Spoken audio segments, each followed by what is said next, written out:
지난 시간에 이어서 이제 신약 시대에 나타난 이제 은혜 언약에 대해서 오늘은 살펴보기를 원합니다. 하나님께서 에, 당신의 백성들을 구원하기로 이미 만세전에 계획을 하셨는데 그것을 인간들에게 어떻게 나타내셨는가? 이제 구약에는 이제 몇 사람들을 통해서 당신의 구원 계획을 알리셨다는 사실을 우리가 함께 말씀을 통해 배웠습니다. 우리가 그 중에 기억나는 것이 특별히 이제 아담과 하와가 범죄한 후에 그들에게 여자의 후손을 말씀하시면서 이제 그리스도로 말미암아 구원할 것을 언약해 주셨고요. 또 이제 아브라함에게 또 이제 그리스도가 오심을 이야기하면서 이와 같이 그를 통해서 또 많은 믿는 자들이 하늘의 별과 같을 것이라는 언약을 또 주기도 하고, 그리고 이제 신의 산의 언약을 통해서도 하나님이 이 은혜의 언약이 우리에게 알려주셨습니다. 어떻게 우리를 구원하실지 우리가 그 내용을 말씀하시는데, 이제 오늘은 신약에서 이 은혜 언약에 대해서 함께 말씀을 나눠보기 원하는데요. 아니, 신약에 나타난 은혜 언약과 구약의 내용은 어떤가? 서로 동일한가? 아니면 다른가? 왜 우리가 이 말씀을 우리가 강조하는가 하면은 세대주의자들은 인간의 구원을 7단계로 나누어서 그들은 설명을 합니다. 그러니까 아담과 하와 시대에는 행위의 언약을 통해서 네가 선악과를 먹고 안 먹고 그거를 통해서 행위의 언약을 통해 구원하기로 하셨고, 또 이스라엘 백성을 출애굽시킨 다음에는 시내산에서 어때요? 또 율법을 줌으로써 율법을 지키고 지키지 않는 그것도 역시 행위 언약으로 말미암아 구원할 것을 말씀하셨고, 이제 신약에 와서 이제 예수님이 하나님이 새로운 우리에게 언약을 주었는데 그게 이제 새 언약이고 그게 이제 그리스도로 말미암아 구원의 사실. 그래서 이렇게 우리가 7개의 단계가 있지만 간단하게 3가지를 설명했는데, 그래서 그들은 이 세대를 7세대로 나누어서 각 시대마다 하나님이 구원하는 방법이 다르다라고 설명합니다. 오히려 이 내용을 너무나 많은 우리의 성도들이 이 내용을 가르침 받고 있고 여기에 영향을 받아서 그렇게 알고 있는 자들이 우리 주변에 너무나 많다고 하는 거죠. 그래서 우리가 이런 점에서 우리가 성경을 보다 바르게 우리가 이해하는 우리의 구원이 어떻게 이루어지는지, 과연 그렇게 여러 가지 단계가 있는 것인지, 아니면 우리가 구약에 나타난 언약대로 동일하게 믿음으로만 구원받는 것인지, 우리가 이 내용을 살펴보기 원하는 것입니다. 자, 우리 그렇게 보면은 신약에 우리가 나타난 언약은 구약에 나타난 언약과 동일한 것을 알 수가 있어요. 그죠? 오늘 봉독한 내용이 뭐예요? 구약 시대는 하나님이 선지자들을 통해서 여러 모양으로 여러 부분으로 은혜 언약을 계시해 주었습니다. 신약에 와가지고요, 성자 예수 그리스도를 통하여 은혜 언약을 계시해 주었다는 거죠. 그 동일하게 은혜 언약을 계시한 것은 동일합니다. 그래서 구약에서는 신약에서는 둘 다 복음을 제시하고 있어요. 자, 여러분들이 갈라디아서 3장에 보시게 되면은 내용 한번 보실래요? 갈라디아 3장 어떤 내용이 있는지 8절 말씀 보십시오. 또 하나님이 이방을 믿음으로 말미암아 의로 정하신 것을, 그러니까 믿음으로 말미암아 의롭다 하신들 이 정하신 것을 성경이 미리 알고 먼저 아브라함에게 복음을 전하되 모든 이방인이 너로 말미암아 복을 받으리라 하였느니라. 그 다음에 14절 보세요. 이는 그리스도 예수 안에서 아브라함의 복이 이방인에게 미치게 하고 또 우리로 하여금 믿음으로 말미암아 성령의 약속을 받게 하려 하심이라. 그래서 실은 이제 우리 구약에서도 하나님이 아브라함에게 말씀하셨듯이 네가 뭐요? 너로 말미암아 온 민족의 복을 받을 터인데, 바로 그 내용이 뭐죠? 바로 이 복음을 통해서 그들도 나와 같이 이 구원을 받게 될 것이다라는 말씀을 아브라함에게 주었는데, 오늘 이와 같이 신약에서도 바로 그 예언의 성취대로 바로 이제 모든 이방인들이 아브라함의 후손 그리스도를 통해서 이렇게 이제 복음을 제시받고 구원을 받는 사실을 동일하게 우리에게 이야기해 줍니다. 그게 특별하게 우리 보시게 되면 두 시대의 특징은요, 동일하게 구약 시대나 신약 시대나 구약에 믿은 사람들 동일하게 하나님의 나라에 참여하게 되고, 신약의 성도들도 동일한 하나님의 나라를 유업으로 기업받습니다. 여러분이 누가복음 13장 28절에 보시면 뭐라 그래요? 아브라함과 이삭과 야곱과 모든 선지자는 하나님 나라에 있고, 또 구약의 이 믿음의 사람들은 하나님의 나라에 있습니다. 그러면 신약의 사람들은요? 자, 여기 신약의 사람들은 누구를 말할까요? 신약의 시대의 신약의 사람들은, 구약의 사람들이 이스라엘 백성을 의미한다면 신약의 사람들은 이방인들을 의미하죠. 이방인들. 여전히 이방인들도 이 복음으로 말미암아 하나님의 나라에 참여하게 됩니다. 어떻게 해요? 로마서 11장에 그 참여하는 방법을 이렇게 소개합니다. 한번 보실래요? 로마서 11장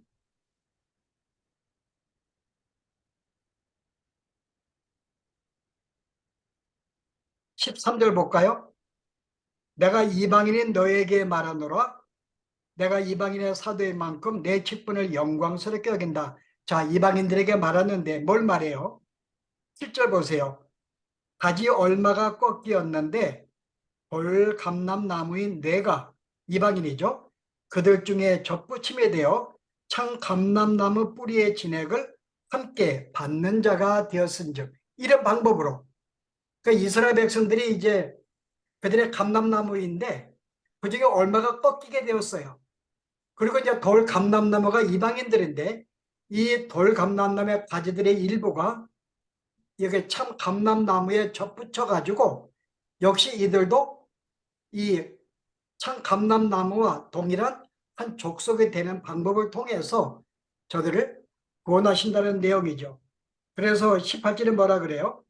그 가지들을 향하여 자랑하지 말라.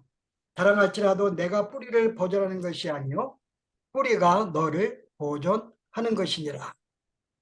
21절, 하나님이 원 가지들도 아끼지 아니하셨거든 너도 아끼지 아니하시리라. 그러므로 하나님이 인자하심과 존엄하심을 보라. 넘어진 자들에게는 존엄하심이 있으니. 자, 이러면서 이제 24절에 내가 원 돌 감람나무에서 찍힘을 받고 본성을 거스려 좋은 감람나무에 접붙임을 받았으니 원 가진 이 사람들이야 얼마나 더 자기 감람나무에 접붙임을 받으랴. 자, 이런 방법을 통해서 이방인들도 구원한다는 거죠. 원래 이제 감람나무에 가지들이 있는데 이게 하나의 구원받는 백성인데 거기에 믿지 않는 육신의 이스라엘 백성들을 꺾어버리고 그중에 구원받은 이스라엘 백성들을 그 가지에 접붙이는 이런 방법을 통해서 동일하게 이제 그들은 하나님의 나라에 참여하게 된다는 것. 자, 두 번째는요, 구약의 백성들이나 신약의 백성들은 둘 다 동일하게 믿음을 통해서 의롭다 하심을 받습니다. 우리가 지난 시간에 창세기 15장에서 뭘 봤어요?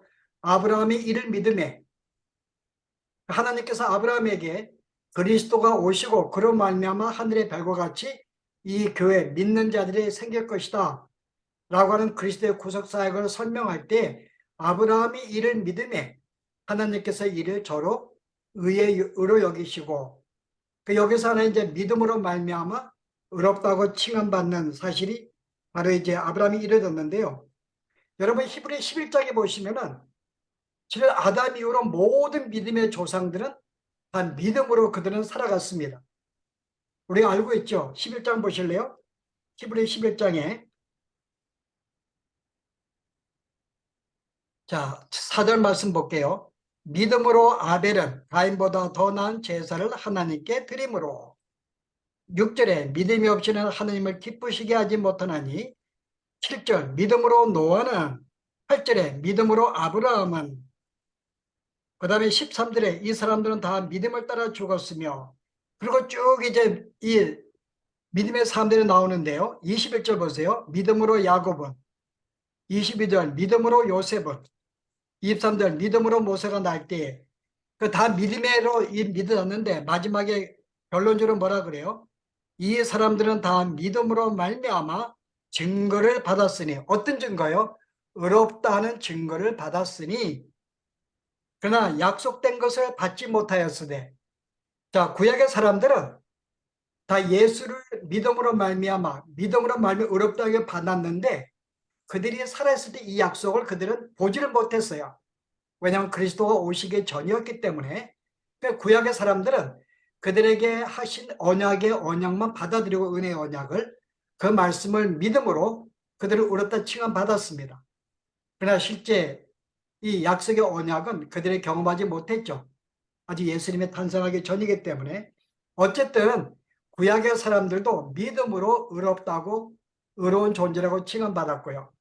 여러분이 하박국서 보면은 2장 4절에 뭐라 그래요? 오직 의인은 믿음으로 말미암아 살리라 라는 말씀이 나옵니다. 그 로마서 1장 17절에는 바울이 이 하박국의 말씀을 인용해서 뭐라 그래요? 보실래요? 로마서 1장 17절.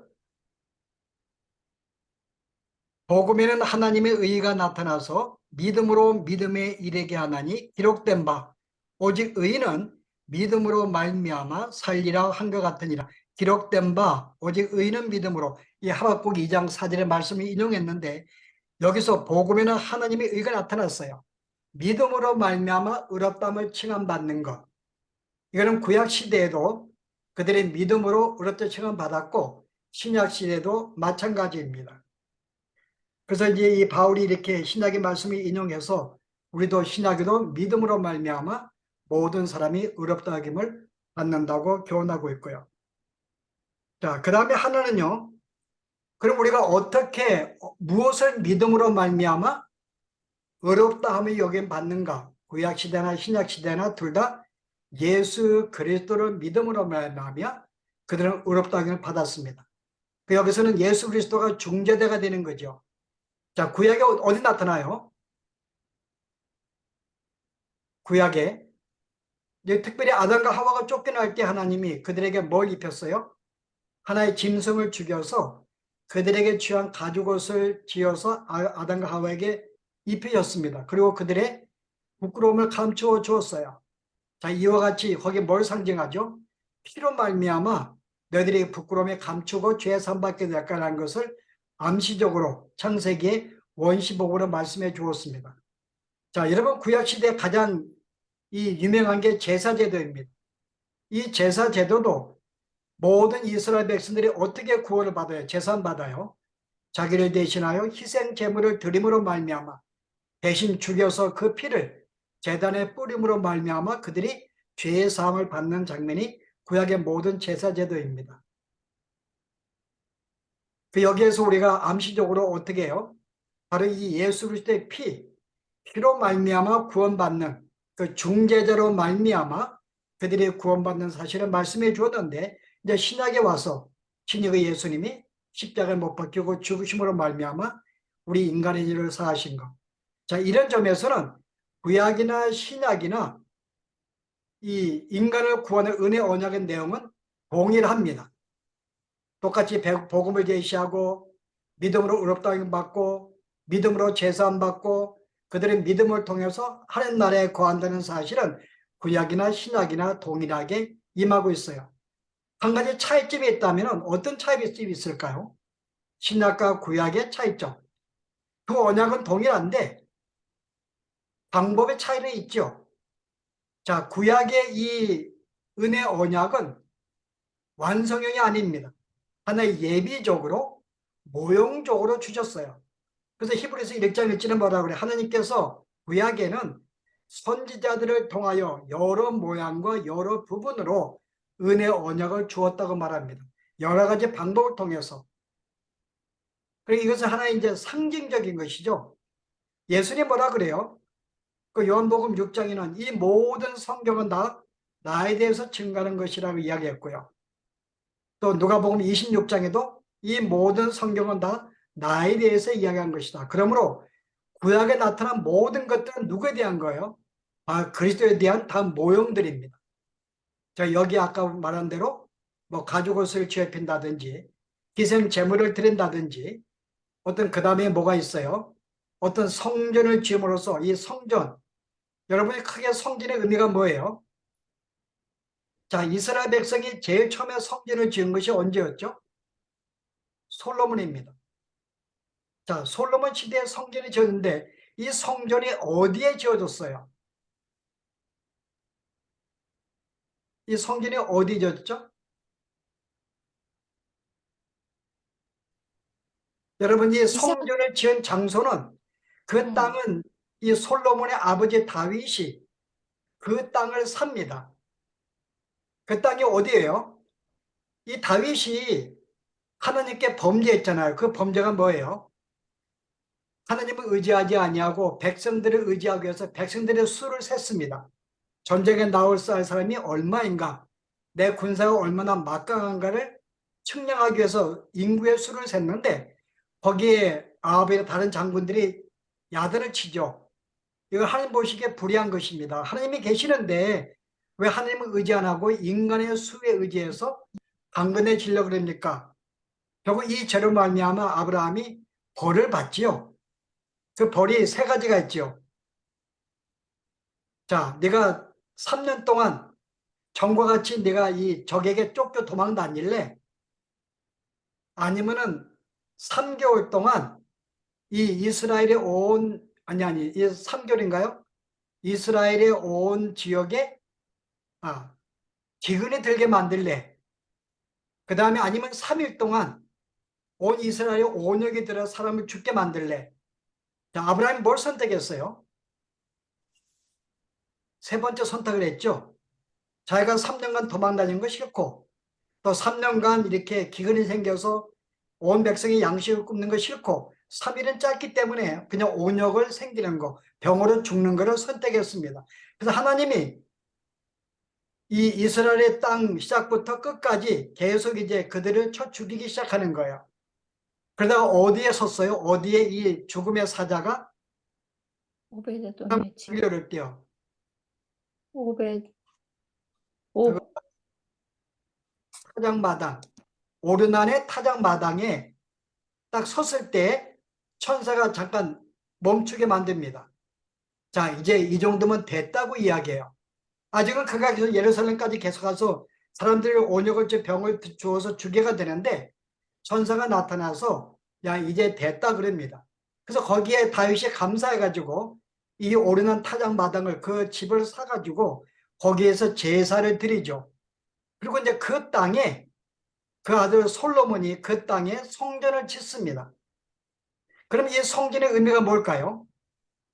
여기에 조금 더 힌트를 주는 것은 바로 이 오르난의 타작마당은 옛날에 아브라함이 자기 아들 이삭을 드렸던 장소가 이 오르난 타작마당입니다. 이게 모리아산이에요.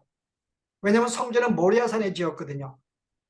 어떤 일이 벌어져요? 모리아산에서 마땅히 이삭을 죽어야 되는데 하나님이 준비한 양을 대신 잡기 위해서 이삭을 살려준 사건, 하나의 희생제물을 통해서 마땅히 죽을 이삭을 살린 사건이 아브라함이 모리아산에서 경험하게 돼요. 바로 이 모리아산 여기에 솔로몬이 성전을 지은 것입니다. 그럼 성전의 의미는 뭐죠? 성전의 의미는 마땅히 죽을 수밖에 없는데 하나님의 은혜로 바로 무엇인가 준비한 양, 희생 제물로 말미암아 네가 살림을 받게 될 것이라고 하는 은혜를 경험하는 장소가 성전입니다. 그래서 성전에서 우리가 희생제물을 드리는 거예요. 마땅히 죽을 수밖에 없는 우리지만은 희생제물을 드림으로 거기서 죄사함 받고 다시 하나님의 백성으로 살아가는 바로 이 일이 성전에서 벌어지는 일들이죠. 그래서 이와 같이 성전, 그 다음에 나중에 우리가 뭐 조금 더 우리가 마지막 결론을 짓죠. 마지막에 이 모리아산에서 누가 돌아가셨는가요? 바로 예수 그리스도께서 이 모리아산에서 십자가에 돌아 죽으시죠. 그래서 결국은 아브라함이 희생제물을 그거 이삭 대신 드렸던 장소나 성전을 지었던 그 장소에 예수 그리스도께서 십자가 거기서 죽음으로 말미암아 바로 이제 이 성전의 의미가 무엇인지 이삭 대신 그 희생제물 드리는 의미가 무엇인지를 그들이 알게 되었죠. 그리스도의 피라는 것을. 이와 같이 구약은 실은 상징적이었어요. 하나의 예비적인 것. 근데 신약에 와가지고요, 실제 예수님이 당신의 목숨을 인간으로 오셔서 당신의 목숨을 줌으로 말미암아 어때요? 결국 우리의 죄를 사해 주시는 그 일을 벌리게 됩니다. 결국은 구약 시대에는 한 예비적이고 모형적이라 한다면 신약 시대는 완전히 실체이며 완성된 것이라고 볼 수가 있죠. 자, 그 다음에 구약에서는 차이점이 뭔가 하면은 실은 한 민족한테만 하나님이 은혜의 언약을 계시해 주었어요. 그게 이스라엘 백성들입니다. 신약 시대에서는요, 온 민족에게 하나님이 은혜의 언약을 계시해 주십니다. 한 가지 대표적으로 구약 시대는 하나님이 하나 선택한 종, 하나의 그의 뭐 선지자든 누구든 한 선택한 종에게 하나님이 가셔서 성령을 부으셔 가지고 그의 백성을 구원하시는 작업을 하셨습니다. 근데 신약 시대에는요, 모든 성도들에게 성령이 부어져서 그 능력을 주고 일을 감당하게 만들죠.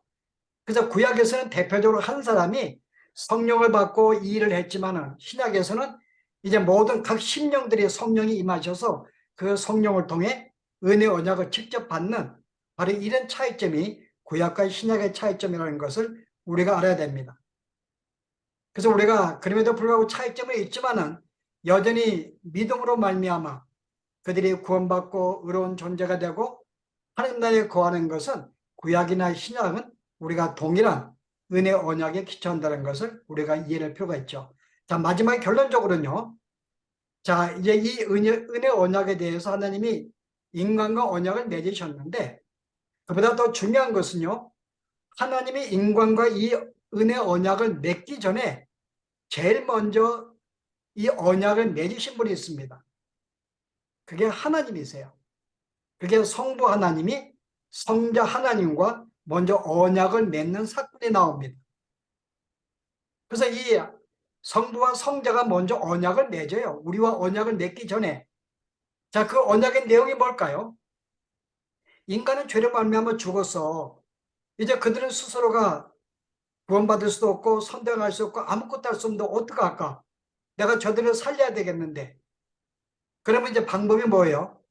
이제는 아들이 인간을 대신해서 이 땅에 가서 인간을 대신하여 네가 모든 이 말씀을 지키고 나의 모든 계명을 지키면 어떻겠느냐 라는 언약을 맺습니다. 그리고 인간의 범죄에 죽을 수밖에 없어요. 이 죄사함 받는 것이 죄를 지어서 벌을 주는 게 율법을 성취하는 것입니다. 자, 이걸 누가 성취해요? 예수님이 이 땅에 오셔서 당신이 모든 죄를 짊어지고 죽음으로 말미암아 모든 인간의 죄를 하나에 사하시는 것으로 그리고 인간을 대신해서 모든 계명을 지킴으로 말미암아 그의 백성들을 의롭게 만드는 조건을 이 언약을 먼저 맺으신 거죠. 아들과 먼저 언약을 맺은 거야. 일을 당신이 해야 된다. 그럼 결국은 하나님은 우리 인간에게 은혜 언약을 맺기 전에 뭐가 뭐 전제가 되었어요. 먼저 아들과의 언약이 먼저 이루어진 다음에 이것을 근거로 인간을 구원할 것을 말씀했다는 거죠. 즉 그것이 뭐예요? 인간의 모든 죄를 아들이 대신 전가받아서 죄를 죽고 인간의 죄를 사함받는 것. 그리고 당신 이룬 모든 업적의 의를 백성들에게 전가해서 그들을 의로운 존재로 만드는 것. 바로 이 두 가지 약속을 하시고 예수님이 이 땅에 오신 것. 이게 바로 인간과 맺기 전에 먼저 두 하나님께서 이 언약을 먼저 맺으신 하나의 그런 결과이며 우리에게 주어진 하나의 그 결과라는 건 우리에게 말씀해 주고 있는데요. 한 가지 이제 우리가 이와 같은 사실, 아들을 통해서 모든 이 언약을 성취한다는 이 내용이 바로 구약에 가장 강력하게 나타나고 있는 하나의 이 민법이 하나 있습니다. 그게 토지 무르기법이에요. 자, 레위기 25장에 보시면은 자, 어떤 일이 벌어져 하나님이 토지 무르기 사건이 나옵니다. 한번 보실래요? 바로 이 성부 하나님의 성자 맺으신 이 언약의 내용을 여기에 모형적으로 우리에게 가르쳐 주었어요. 이렇게 된다는 것을. 자, 25장 25절. 만일 24절부터 보십시다.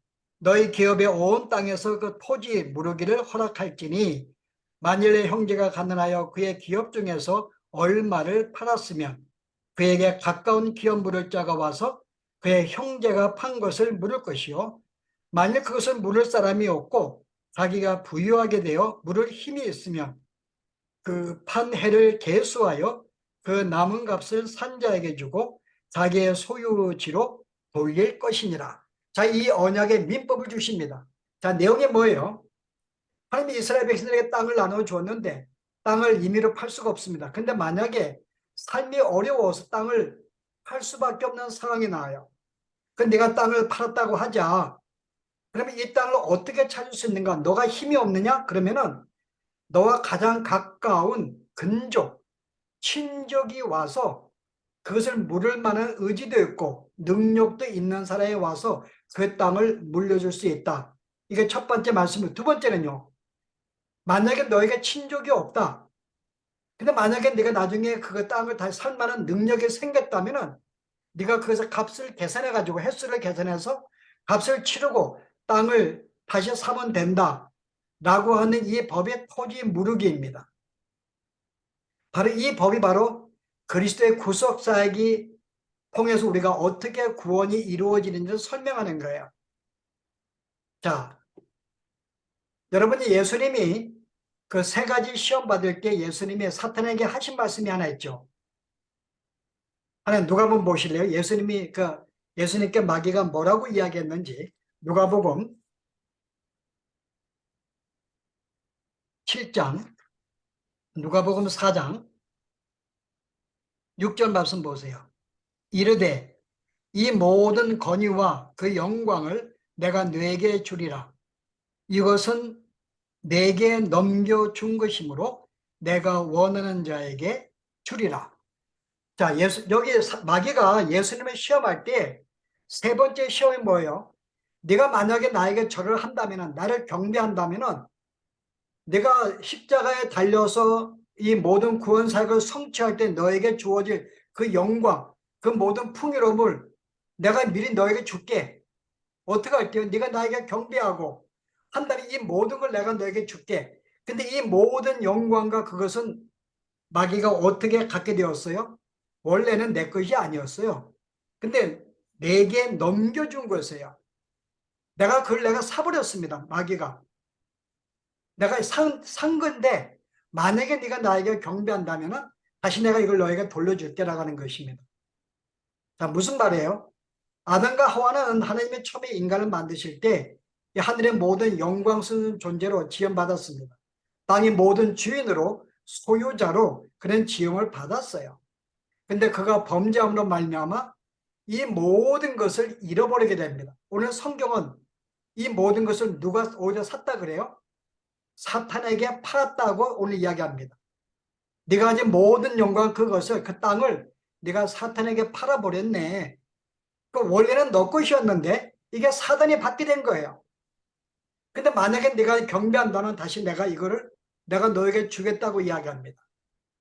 자, 그러면은 우리 원래 인간이 가졌던 이 모든 영광, 그가 범죄하기 전에 하나님이 그에게 주신 모든 이 고난과 모든 특권과 모든 영광을 소유하게 되었는데 그걸 우리가 땅으로 비유할 때 땅을 가지고 있었는데 그 땅을 결국은 죄로 말미암아 팔아버리게 되었습니다. 자, 어떻게 회복할 수 있을까요? 첫 번째 방법. 나에게 능력이 없다면 어떻게 한다고요? 가장 가까운 친척이 와서 대신 그 친척은 물을 만한 능력도 있고 의지가 있어야 됩니다. 그가 와서 땅을 대신 사주면 돼요.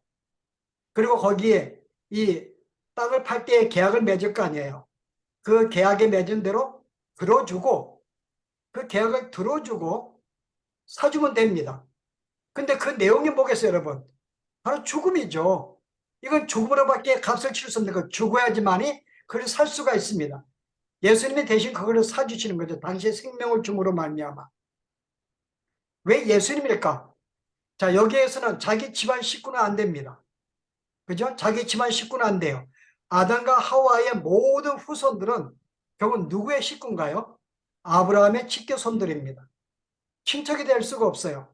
그럼 아담과 하와의 후손이 아니면서도 인간의 친척은 누가 될까요? 바로 예수 그리스도죠.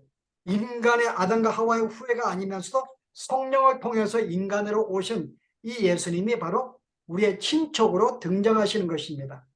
그래서 그만이 우리를 다시 우리가 팔았던 땅을 다시 사줄 수가 있는 거예요. 우리가 잃어버린 구원을 다시 사줄 수가 있는 것입니다.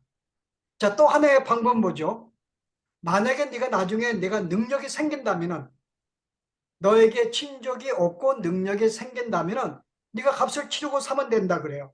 근데 인간이 아담과 하와의 모든 후손들이 땅을 살 만한 능력을 가지고 있었을까요? 결국 갖지를 못했습니다. 모든 족속이 오히려 더 범죄하고 잃어버린 걸 더 멀리하게 만들었죠. 계속 범죄했기 때문에. 예수님과 같이 어떤 죄를, 모든 계명을 지키거나 죄값을 치르거나 그 언약을 지켜만 능력 가진 자가 아무도 없었어요. 그러므로 두 번째는 해당되지 않습니다.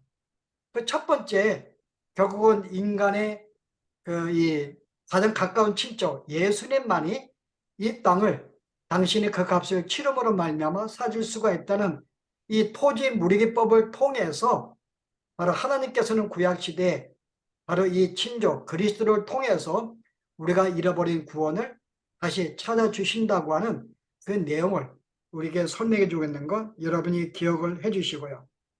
그래서 예수님은 그가 당신의 십자가 죽음으로 말미암아 우리의 모든 사해 죄를 사해 주셨을 뿐만 아니라 그 다음 뭐지요? 당신이 이루신 그 의를 우리에게 전가함으로 말미암아 우리를 어떤 존재로 만들었어요? 단순히 죄사함뿐만 아니라 하나의 의로운 존재, 나아가서는 신의 속성에 참여하는 자로 만들어 주었죠. 하나님의 속성에 참여하는 자로. 옛날 아담과 하와가 범죄하기 전에 만약에 그들이 구원을 받았다면 어떤 일이 벌어졌어요? 어떤 사람은 하나님의 그 범죄를 막으시지, 아담과 하와가 범죄하는 거 왜 내버려 둬가지고 알면서도 인간을 범죄하게 만든 거 하나님 책임 아니야? 그러지만 물론 하나님이 허락하셨습니다. 그 이유가 뭘까요? 그때 그렇게 되면 그들은 단순히 창조물, 하나의 그런 존재에 불과, 천사와 같은 존재에 불과하죠. 심부름하거나 청지와 같은 역할에 불과하지만은 죄를 짓는 이 사건을 통해서 죄 사함 받고 죄의 의를 전가받고 신의 속성에 참여함으로 말미암아 이제 어떤 존재로 나가게 되었어요? 하나님의 자녀가 되었고 청지기가 아닌 주의 자녀가 되었다는 거죠. 그리고 하나님의 성품을 온전히 이어받는 그런 존재가 된 것은 엄청난 차이점입니다. 바로 이리 영광을 주시기 위해서 하나님께서는 실제 아담과 하와가 선악과를 통해서 그 뱀에게 넘어가는 거 하나님이 막지 않으시고 그냥 내버려 두신 것이죠. 이런 영광을 주시기 위해서. 어쨌든 그리스도가 이 땅에 오셔서 이루신 업적은 우리의 모든 죄를 사하신 것뿐만 아니라 의로운 존재로 만들어 주시고 모든 신의 성품에 참여하게 만들어 주기 위해서. 그래서 에베소 1장 3절에 뭐라 그래요? 이미 창세전에 우리를 예정해서 구원하신 그 이유는 뭐예요? 우리를 마지막 때에 흠과 점이 없는 존재로 만들기 위해서, 거룩한 존재로 만들도록 이미 하나님의 만세전에 준비했다는 것입니다. 이게 하나님의 참 구원의 목적이에요. 단순히 구원의 목적이 아니라 이 구원받은 아들들이 흠이 없고 죄가 없는 온전한 존재가 되게 하게 하는 것. 그래서 베드로후서 1장 4절은 뭐라 그랬어요? 보배롭고 지극히 큰 약속을 우리에게 주사 신의 성품에 참여하는 자가 되려 하여. 그래서 우리를 그리스도와 하나로 만드셔서 그리스도가 가진 모든 성품을 우리도 함께 나누가며 말미암아 결국은 하나님의 속성을 간절로 만들게 되었다는 것. 바로 이것이 이제 우리에게 주신 은혜의 언약의 내용들입니다. 그래서 우리가 오늘 신약의 내용을 찾아봤는데요. 이 은혜의 언약의 내용은 구약과 동일한 것이고, 물론 방법적인 면으로 좀 차이점이 있지만은 믿음으로 구원받고 하나님 나라에 들어가고 의로운 존재가 되고 이 모든 것들은 동일한 내용이라는 것. 그러나 이 모든 언약은 먼저 인간을 맺기 전에 먼저 성부 하나님의 성자 하나님과 맺으셔서 그를 통하여 우리로 하여금 이 모든 구원에 참여하게 만들고 죄사함 받고 의로운 존재로 만들어 주셨다는 것. 이게 오늘 우리 신약에 나타난 예, 은혜 언약의 내용들입니다.